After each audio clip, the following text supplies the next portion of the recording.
Blog Talk Radio. Welcome to Last First Date Radio, featuring interviews with experts in dating, relating, and mating in midlife. And now, here's your host, Sandy Weiner. Hello, everybody. This is Sandy, and welcome to Last First Date Radio, the place to be for creating healthy, lasting relationships after 40. And today I'm really excited to be speaking with author, filmmaker, coach, TEDx speaker. He's done a lot of things. His name is G. Brian Benson, and he's going to be speaking about the importance of self-awareness and self-acceptance as the foundation for having a healthy, lasting relationship. So for those of you who are new to Last First Date Radio, I'm going to share a little bit about my mission. My life began again after 50. I got divorced after a 23-year marriage. I became certified as a life coach and began a new career as a dating coach for women over 40. And over the years, I realized that what I really love most about what I do is the deeper work. It has almost nothing to do with dating. It really has to do with really working on yourself, because that is always the first step, and I have a feeling that we're going to be talking a lot about that today on the show. So I love helping women really value themselves and love themselves enough to play bigger and to speak up more powerfully and stand up for the things that matter most to them. In short, what I call being a woman of value. And I am just about to release my new website, which is a whole new vertical of my business called thewomanofvalue.com. We are in the final stages of just tweaking, and then I will make a big announcement when this goes live. And in that space, I am going to be serving women not just in the dating world, but also at work, and any woman who wants to make a dream come true, whether it's to write that book or stand up on a stage and play bigger in their life and not live in fear. And I know that Brian has gone through all of this, so we're going to be having a juicy conversation in a minute.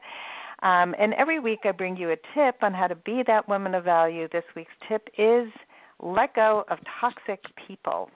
If you want to live a fabulous life, you really have to identify who is toxic to you and really walk away from those people. They will hold you back. They will put you down. They will make you feel small. So figure out who those people are, and if there's anyone in your life right now who you are holding on to for some reason, maybe out of guilt, maybe they've hooked you in some way, I really encourage you to do whatever you can to let that person go and make the space for the right people to show up in your life.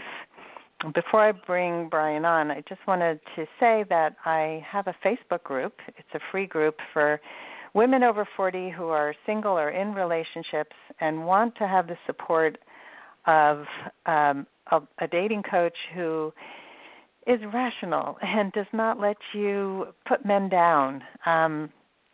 It's very forward-focused, and we don't have this, like, victim venting going on in my group. We monitor very carefully for that. So if that's something that speaks to you, come on over to Your Last First Date on Facebook in the group section. Don't forget the your. And now for our guest. G. Brian Benson is an award-winning and #1 best-selling self-improvement and children's book author. He's an actor, a filmmaker, a coach, and a TEDx speaker. He's also a 4-times Ironman triathlete and cross-country bicyclist. He knows the value of hard work and never giving up on your dreams. And this is a message that he shares with his audience through his many creative expressions. His new book, Habits for Success, Inspired Ideas to Help You Soar, is now available on Amazon, and I highly recommend the book. I have a copy myself. So welcome to episode number 345, How to Build a Strong Foundation of Self-Awareness and Self-Acceptance. Welcome to the show, Brian. Thank you, Sandy. It's a pleasure to be here. Thank you. Well, do you want to be called Brian or G. Brian? I'm not clear. Yeah, I have my parents to blame for that. You can call me Brian. I've never been called. My first name's Gary, but they've never called me that. So, my brother's confusion. Gary. Okay. So it sounds like your journey echoed mine in many ways. You had that wake-up moment that you speak about at the beginning of the book, this aha moment where you said, I have to make a change. So can you speak to that catalyst that got you onto this journey? Well, I was running my family's business, and I'd been doing it for 11 years. We had a golf center up in Salem, Oregon, which had like a driving range, a retail store, and a 9-hole par 3 course. And I don't know if I ever felt like it was my forever job, but I just really started feeling like I had kind of finished growing there.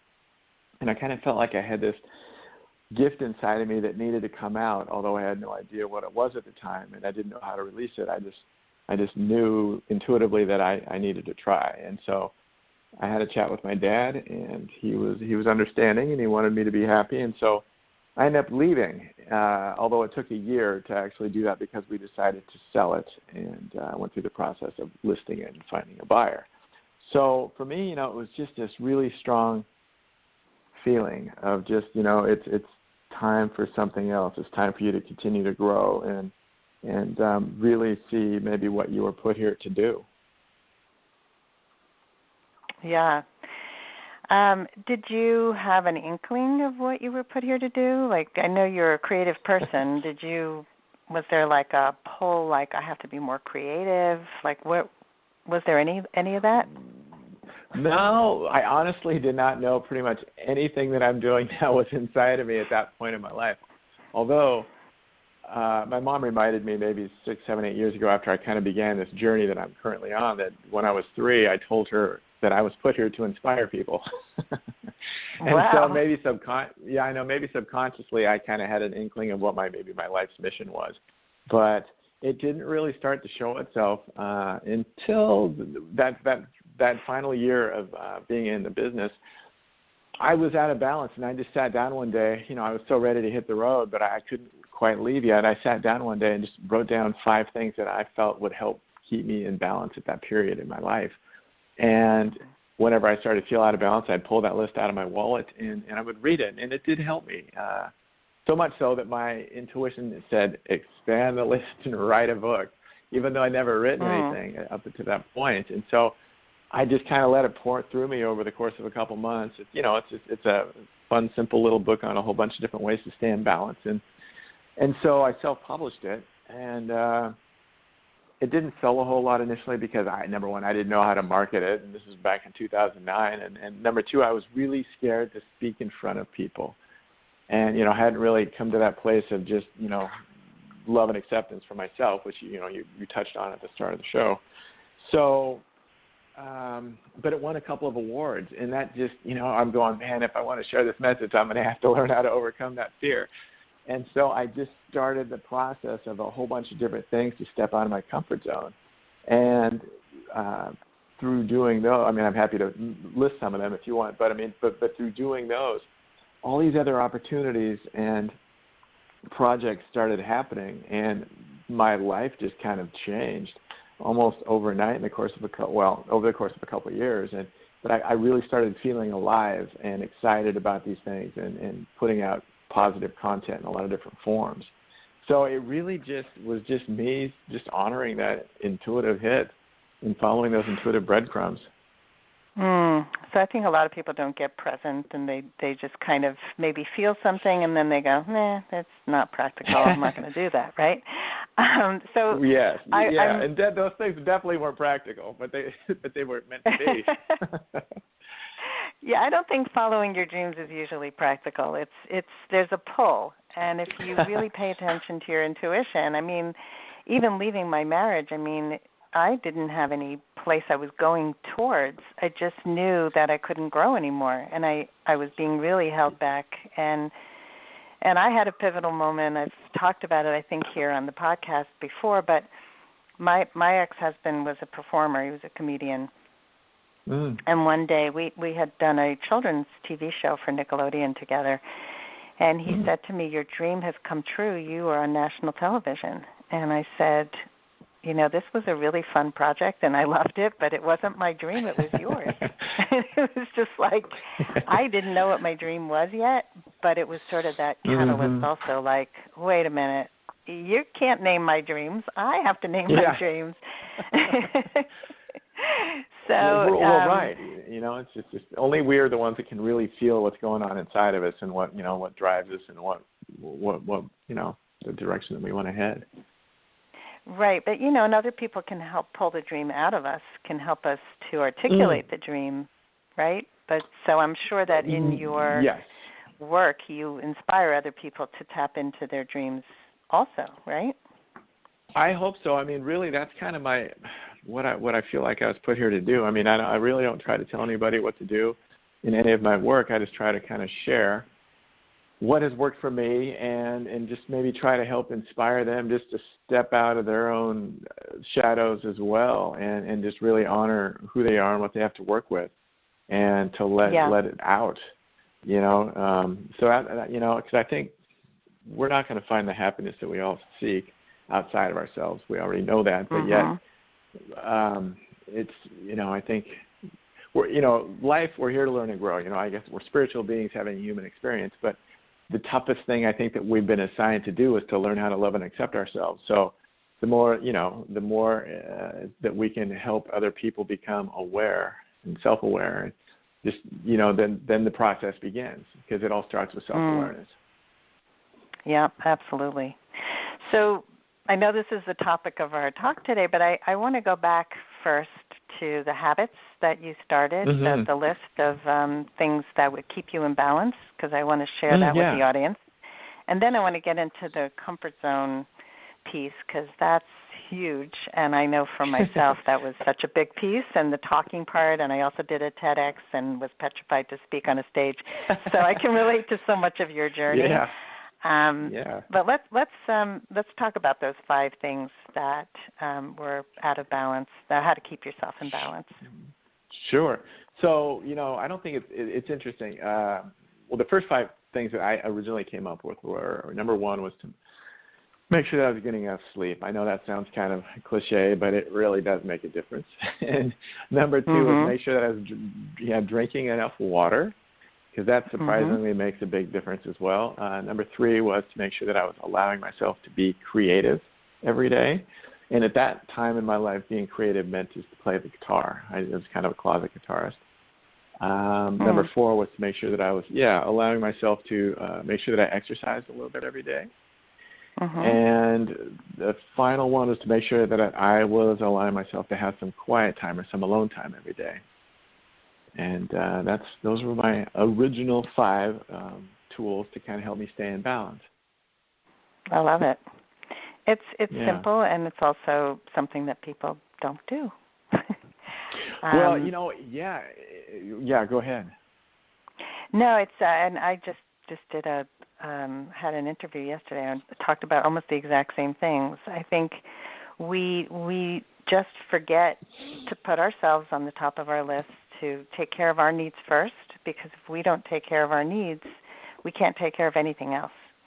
So these are basic, but even that quiet time piece, I mean, in today's world with so much noise, and especially if you are an introvert and need to recharge your batteries in quiet, that is key, right? Absolutely. Well, it's no accident, I think, that my first book was on a whole bunch of different ways to stay in balance, because looking back, it's just kind of been my rock, having that knowledge in my back pocket, knowing what keeps me in balance and what throws me out of balance. And it's really, I was already luckily a pretty disciplined person, having the triathlons under my belt and stuff, but it just has really helped me stay on course. And there's so many positives for being in balance. I mean, it allows us to live proactively and not reactively, and I think those tough times that we all go through, I think it just makes it, when we're in balance, it helps us kind of go through them a little easier. But for me, the most important part is the fact that I'm able to really tune into my intuition more clearly and hear it, more clearly when I'm able to kind of find that balance that I desire and need.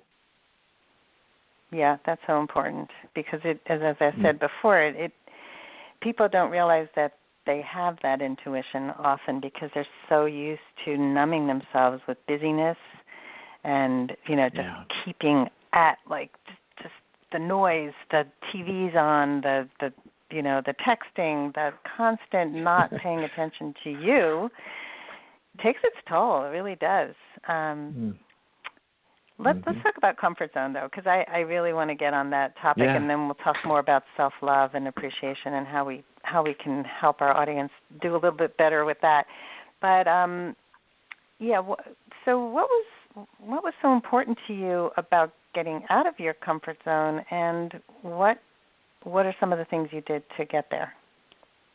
Yeah, well, it wasn't easy. It's just that I think subconsciously I knew that I was supposed to do what I was doing, like get the message out and whatever else was, to follow. I mean, it was just kind of looking back, it's interesting to see how everything kind of connected. But when that first book came out, I really didn't know what else was going to happen other than I kind of maybe subconsciously felt like I was kind of tapped back into that little thing I said to my mom when I was 3, that I was put here to inspire people. So, and I thought it would happen after that book came out, just through books. But that was kind of the driving factor for me. I felt like I had no choice. Even though I was doing all these things with shaking knees, I had to do it to get my foundation solid. So first thing I did was after I left the family business, I moved to Reno, Nevada to be near my son, who was about 30 miles away in Northern California. And so I just began to reinvent myself. I started out taking a couple community college speech classes. I did Toastmasters for almost a year. I hired someone to co-host an internet radio show with me because that was quite scary for me, and they'd been doing it for a while. I created an interactive workshop based on my book called An Introduction to Balance, and I thought I was being kind of clever making it interactive so I wouldn't have to talk the whole time, but I found out it worked out really well that way anyways. After I gave that little workshop test run in front of 5 of my friends, they really enjoyed it, and so this is embarrassing. I got on the phone, and in 3 weeks, I was on the road. I'd created a 15-stop, 5-state book signing and workshop trip. Just 3 weeks after I put that together with my friends, and it was humbling. It was good for me in a lot of ways. I mean, a third of the places nobody showed up, so it was quite humbling. But I went to a few Unity churches, and I had maybe 15 or 20 people, and so it was just I had to go through that. I mean, my very first workshop was so when I'm on the phone setting this up, I had to drive across the Nevada desert, and it's like 8 or 9 hours. And the very first town that I came to was Delta, Utah. So I called up their Chamber of Commerce and said, hey, I'd love to do a workshop or a book signing. And the lady said, well, we're kind of a tiny town, but how'd you like to speak at our monthly chamber luncheon? So I just gulped and said yes. And so my very first talk was doing that in front of like 9 primarily farmers, really nice people. But they're eating lunch, and I'm trying to do an interactive workshop. So, I mean, they were very kind, but it was crazy. So, the whole trip was like that. And then I took an acting class too. Not with any plans of acting, but I took an acting class, and when it was over, a few weeks after that, I had a dream. And I don't know if you've ever had a dream where you wake up and you go, wow, that feels really important. I better write it down. And that's how it felt. I had this story, this street man, who's a guitar player story pop into my head. I wrote it down, and then I met a young filmmaker shortly after that, and I said, hey, I don't know how to make a film, or I've never acted before, but I think I have a cool idea for a short film. Would you want to do it with me? And he said, yeah. So we did it, and it did really well at film festivals, and I'd never played guitar in front of anybody before, let alone do it on film, and so it really just woke me up to a whole other way of putting out positive media. And so then I moved to LA 5.5 years ago to pursue acting as well. And so it was just been a crazy journey, but by me stepping out of my comfort zone and just saying yes, all kinds of opportunities and synchronistic events happened, and I couldn't even dream it up the way that it happened. You know what I mean? Mm-hmm. It's a step into the end. It's a trust walk. Yeah, I love the trust walk, and that one step brought the next step, and I think we often don't realize that once you take that first step, it's like a whole domino effect. Yep, you got to keep moving forward, though. Yeah, I mean, you kept stepping out of your comfort zone. You kept taking the next breadcrumb and saying, okay, acting, oh, I had a dream, follow it. It's not just, oh, I had a dream, let's go on to the next thing. So most people don't do what you did, and I love that you did that. I think it's we don't realize how much potential we have and how we can inspire others. And I think, for a lot of people, that fear of public speaking has so much to do with how are people going to judge me? What are people going to say about how horribly I am speaking on a stage? When in reality, if you can overcome your fears, you are giving a gift to the world. And if you can see that, by speaking up, by sharing your message, it's the only time that you really can inspire in that way. It's the only way. I mean, by keeping your message quiet, you're depriving the world from those messages and from your inspiration at 3 years old that you knew about already. That's pretty amazing. Well, you're right, and that's like what I said earlier. I'm just trying to have fun and put good stuff out into the world. And I'm still stepping out of my comfort zone. I mean, speaking, I'm doing more of it, but it's still not totally comfortable for me. I'd much rather. I guess where I get a little nervous is like if I have to regurgitate something, like if I'm doing an interview with you or just taking questions and just going with the flow of the room. I love that. That's easy, but just to be able to, I kind of sometimes fear forgetting what I've put together or packaged. So, I'm learning how to do that. It's constantly, we're constantly learning and growing. We will be until the day we die. Yeah, hopefully. I mean, some people more than others, right? So let's talk about your book for a few minutes, The Habits for Success, Inspired Ideas to Help You Soar. And you've shared some of your good habits and some of the things that you've done, and I would love to hear some of the other habits that will help, especially our audience here, to, with the focus of self-awareness, self-acceptance. What are some of the ways that they can work on themselves based on your book? Yeah, absolutely. Well, I mean, we'd already talked about it, but I think, balance is so important. I think it really just lays the foundation for a lot of the other things and for us to be in that position to become more self-aware. So I will always, sing the praises of that.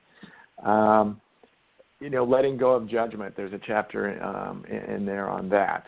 Where it's, that will definitely hold us back. I mean, ourselves as well as our connections with others. Because whenever we're judging ourselves, more often than not, we're kind of doing the whole mirror thing, and we're judging us. I have a chapter in there called "Be Easy on Yourself," and that's something that I've had to definitely work on. I've just the last 10 years, the book is basically just a culmination of the last 10 years of me kind of paying attention to my own journey and trying to share what has worked for me and what I learned. But I definitely had to, I was working on learning how to love and accept myself the whole way. I'm finally getting to a place of really finally, being comfortable with who I am and stuff. And, it's a journey that we all share. That's true. Yeah, I have another chapter called Continue to Learn and Grow. I think that's really important. We're not meant to be stagnant. We're energy. Everything's energy, and energy's got to keep moving. And so continue to learn and grow is really important.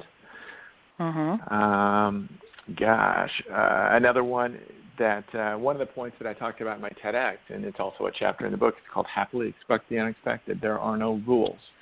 And that really applies to obviously the experience that I've been through, and a lot of times I think we're taught that it has to be a certain way, whether that's get married and have kids or whatever, just there really are no rules, and if you can just hold on to that thought and be open to the unexpected, I think that's a very valuable thing. Yeah, I agree. That applies very much in the dating world. Unfortunately, there are a lot of people who make rules, and I think they keep people feeling fake and that something's broken in them. And and you have to manipulate in this way and that way. And again, this is why this self-acceptance and self-awareness piece is so important, because when you can go deeper inside, then you can guide yourself instead of looking outside yourself for direction in that way, right? Yeah, or to fill that void, that you're not filling from yourself, and I think expectations tie in with what you just suggested as well. The rules, just certain expectations can really get in our way. Yeah, totally. Yeah, I'm all about curiosity and stop making assumptions. Yeah, so much opens up when we can be open. I mean, I need a man to, like one of my clients today was talking about manners. He has to have great manners. And so we peeled it back. What does that mean? What does it mean to have great manners? Well, it means to always open the door for me and always pull out my seat and always do these things. So when you peel it back, it's about respect. You need a person who's going to respect. So if one time he doesn't open the door and he doesn't pull your chair out, and after 6 years of being with you, he's not doing it and he's running around to the other side of the car, is that a reason to end the relationship? No. It's the, watching all the pieces of how somebody behaves and shows you who they are. So for a lot of people, they don't see that. They see only the outside stuff, and that to them is a clue as to what's on the inside. But what's on the inside is always more important. Absolutely. And there's one other one that kind of ties in with what we've been talking about too. One of the other chapters is be vulnerable. And for me, acting has really given me the gift of all the classes that I took and studied and such, and it's really taught me how to just feel more, in public and just be more honest. And it's a very cathartic thing too. I think everybody should take an acting class. That's been on my list. I did improvisation. Yeah, no, it's funny because I was not a performer. I was not a stage person at all, and never spoke in front of people. And every time I get up, it's that fighting, that piece of my brain that says, "This is not you. You do not do this." It's quite an incredible experience.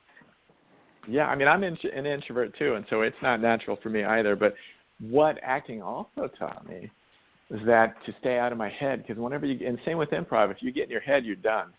You think you have an idea you want to use, but if somebody throws you something else, you can't use it, then you're stuck. And so it's really taught me how to just be present and listen. And those are, really incredible tools to be in a relationship as well. I mean, very important. Yes, so totally. Yeah. So being vulnerable, getting out of your head, feeling more. I mean, I think that in itself is gold. If anybody's listening to this, just that self-awareness piece of get out of your head and into your heart. I would say that most issues in relationships come from people living in their heads too much. And you make up stuff in your head. You're not present with the other person. You're very past-focused, future-focused. You're not really focusing on that person and connecting. I mean, that's like magnetic when somebody is completely present with you, because it's so rare today. Yeah. No, it's amazing, and it's such a gift you can give to the other person you're with, because it's the whole in the head thing, the expectations and stuff. I mean, that's hard to live up to, and the other person is not going to be able to live up to it. You know what I mean? They're going to feel that pressure. I imagine you talk about that and stuff. And so just the more that it all comes to self-awareness, just to really learn why you have learn what you truly want, what your desires are. You know what I mean? If you can really break that down and figure out why you want something or why you thought you wanted something, that really will help you just, come to the table in a lot healthier way. So knowing your why. Yep. Yeah. And I think that will probably also help you help a person potentially make different decisions while they're out dating and stuff too. Sometimes, if you're not quite there with the self-awareness part, you might, make a choice based on something that, that you need to kind of work through. Does that make sense? Yeah. Yeah, I mean, I think what a lot of people do is they focus on common interests. We both like music. We both, we both like to golf. And then all the important stuff, the real whys, are not there. And so we kind of date backwards. We first connect on, oh, my God, I like the same artist. And, and that stuff doesn't sustain as much as common worldview. What is your purpose in life? Like, do we have the same goals? Are we going in the same direction? Same sense of humor. So knowing, the humor. Well, the humor, to me, is based on worldview. That's based on how you see the world. You find certain things funny because that's how you see it. And other people find other things funny. I mean, I was married to a comedian, and we actually found different things funny. So sometimes things look different on paper, and you think, wow, everybody wants somebody funny. So as we wrap here, I always like to ask my guests for one last statement, one last word about how people can go on their last first date. So you've shared lots of great ideas, but any last words about going on your last first date? Well, I have a little quote that I have used in some of my work. Be yourself to free yourself. And the more that you can learn about yourself and really learn to love and accept yourself, you're going to approach, I know that I'm starting to approach dating in a whole different way. I'm not doing it out of desperation or that need to kind of fill that void that I wasn't giving myself. And so I'm much more patient, and I'm really just looking for, people that I feel like could really fit, you know what I mean? Instead of just kind of maybe, it might work, I can maybe make that fit. You know what I mean? I'm just really going with the flow and just trusting that the right person will come along because my energy is kind of vibrating in a higher plane, if that makes sense. I know it sounds a little hooly-wooly, but no, it just totally makes sense. I mean, I think you're dating from a place of abundance and choice and not desperation and loneliness, which is where so many people are. I remember once I dated a guy who said, as we get older, our worlds get smaller, and we don't really have many friends, and we don't have much going on. And I'm like, oh, maybe that's true for you, but not me. Goodbye. Well, because you can see where that was headed. You'd have all this pressure of maybe trying to make him happy. Yeah, I'd be his wife, and that's not what I'm signing up for. No, you gotta both be doing your own. You gotta both be doing your own thing, and then come together and kind of celebrate in that. Yeah. A guy I recently went out with said there are a lot of relationships where people come together like a helix, and it's like they're so entwined. And he goes, I see relationships more like two ladders. We're both heading in the same direction. We're both going up, but we're separate beings. And I was like, that's a nice metaphor. I like that. Yeah. Yeah. So, well, this has been wonderful. I could talk to you for a very long time. This is so many great, juicy tips here and really ways to live the best life you can live, which helps you to attract in all the right things, including the right work and the right people. And, so tell us, Brian, how my audience can reach you, and if you have a gift for them or anything you'd like them to have, that this is your time. Well, thank you. My website is the letter G, brianbenson.com, and I have a newsletter. I don't send it out very much, but if you sign up for it, I have a little PDF. It's called 7 Reasons Why People Don't Accomplish Their Dreams and How to Overcome Them. And I think it's a pretty good little piece of work there, and I think there's a lot of helpful information. So you're invited to do that. And the book the new book Habits for Success, you can find that on Amazon via habitsforsuccessbook.com. Great. I'll put links to those in the show notes. And thank you. I'm looking forward to hearing more about your future endeavors and adventures and comfort zone breaking. Thank you. Me too. Yeah. So thank you again, and thanks for doing the work that you do and inspiring people as your 3-year-old self wanted you to way back then. Well, thank you. It's my pleasure. I really enjoyed this. Thank you. And thanks, everybody, for joining me today. And if you love our show, please rate and review it wherever you listen to podcasts. If you go to iTunes, that would be wonderful. And I hope that you all go on your last first date very soon. Have a great day.